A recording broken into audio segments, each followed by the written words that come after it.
Hey there, I'm doing a video on how to make money in the film industry and just really the video industry as a whole.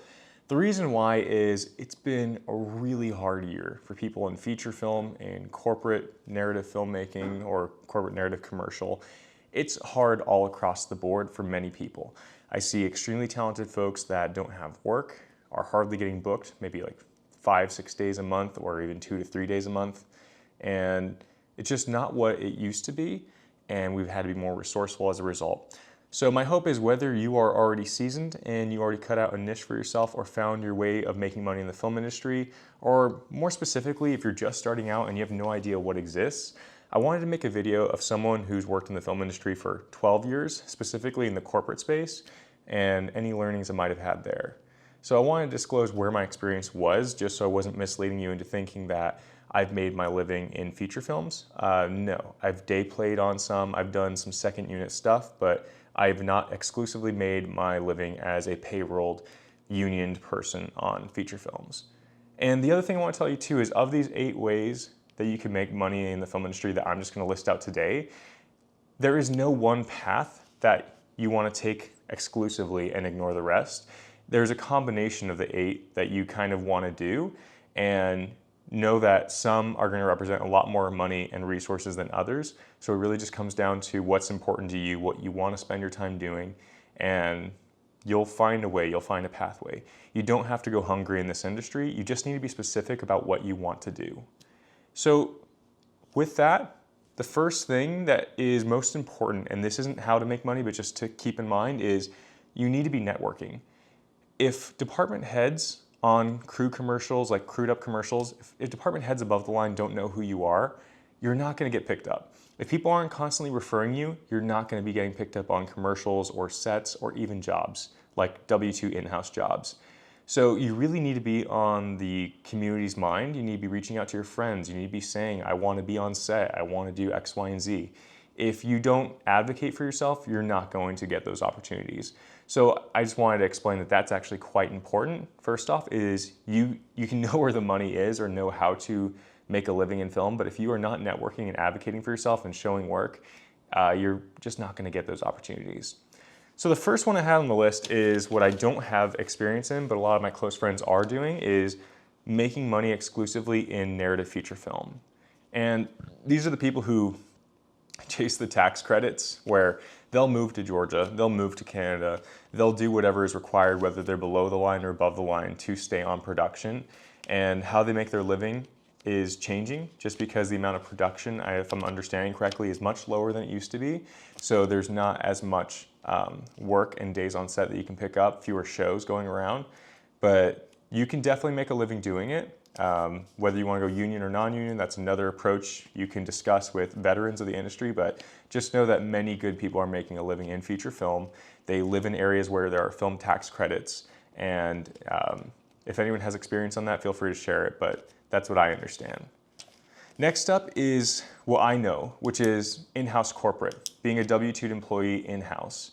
And you can make a lot of money doing this. It's extremely competitive. A lot of people want your space. Once you're in, if you do a good job, hopefully they don't lay you off, and even then they could lay you off. There's ebbs and flows of when they want to be agency-centric, where they use ad agencies and vendors, or when they want to be internal agency, where they want to beef up their internal resources of video creators. And it ebbs and flows, there's layoffs, it depends on who's in leadership.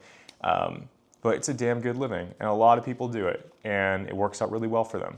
Corporate's a bit toxic sometimes, and that's something to account for too, is if you want to be in that space. But if you just need resources, deal with it, enjoy it. It's really good. You'll meet some great people. You'll learn a lot about the process of how to deploy and market products. Next up is making your own business. And a lot of people do these in parallel to one or the other. If you're working in the film industry or in corporate, you can run a business at the same time. It's extremely fulfilling if you're that type of person, if you're okay with keeping track of expenses and things like that. When the client gives you a small budget, you know how to make it stretch because you know what you're doing. And it's just so fun to be the captain of your own ship. So running a business on the side is a really good approach. The fourth one is making your own movies.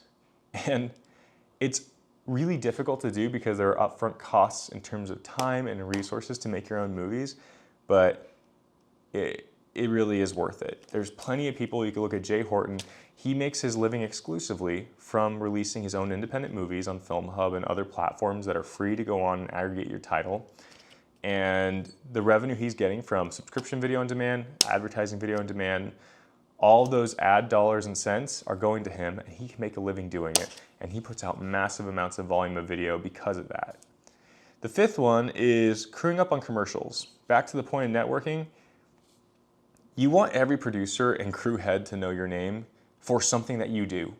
If you're a production assistant, great. Just make sure that every producer out there and every single crew head and anyone who has the power to recommend you, whether it be a PM or a first AD or a second AD, they all need to know your name. And they all need to know that you're available. You can work within the TMZ zone if you're in LA. And if you can work outside of it, they need to know that. Like, you just want them to know who you are and that you're serious about this. And you'll get a lot of days that way. So crewing up on commercials, just find your niche, make sure everyone knows you. Constantly be posting about it. If you're short on work, reach out. There's nothing shameful about that. Just say that you want to get days on set and maybe people will include you. Sixth one is content creation. As crazy as it sounds, so many people are turning to content creation as a form of revenue. I mean, I'm even doing it right now. I'm not doing this because I want to be a content creator. I'm actually doing this because I think it's a good form of marketing and I'm really passionate about helping other people. I made this video because I constantly get asked by people leaving college, like, should I be doing this? Should I not be doing this? Is there any money in the industry? And I just think it's faster to send them this video than explain everything that I've found in 12 years. But yeah, content creation is a way to do it. And lots of people are doing it. And it's one of like 4 things they're doing to make money. The 7th thing is controversial, but do obscure, unconventional film things like wedding videos. I'm not even kidding. They're not going to make you the best filmmaker in the world. They won't, but they will likely pay. Especially if you're getting your own clients. You'll make money off of it, and at least you get to do something video related. At least you're prepping cameras for a shoot. At least you're learning to follow a schedule. So it's not a complete waste of time, and it's better than going hungry. And the last thing is making products for film. This is something I've done just because I was passionate about it, but like, I make my own diffusion filters because I was really excited to work with a technical specialist overseas to make the filter I've always wanted.